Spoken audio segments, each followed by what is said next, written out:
Quand on voit le film de Xavier Beauvois et Étienne Commerce, Des hommes et des dieux, on pourrait penser, et peut-être beaucoup de spectateurs l'ont pensé, que tout s'était arrêté après la mort des moines. Or, tout a continué parce que ceux qui avaient survécu avaient à cœur de faire vivre cette expérience après la disparition et après cet assassinat.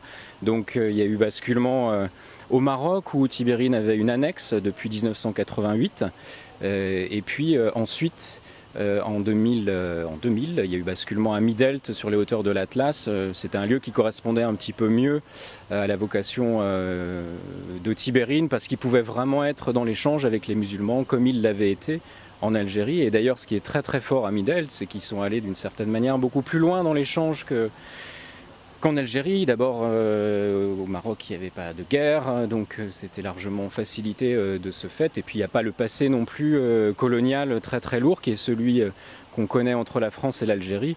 Le Maroc était un protectorat, tout s'est passé de manière beaucoup plus douce. Donc, il y a eu un retentissement aussi sur ces échanges-là, avec une présence de sœurs franciscaines, dont on parle dans le livre, qui sont très investies depuis les années 1920 au Maroc et qui ont aussi facilité la tâche aux moines au moment de leur installation. Donc l'esprit de Tibérine est bien vivant et il est loin d'être mort, hein, au contraire. Ce n'est pas le même propos que le film de Xavier Beauvois et Étienne Commerce, mais pour les moines, ce film est aussi un point d'appui.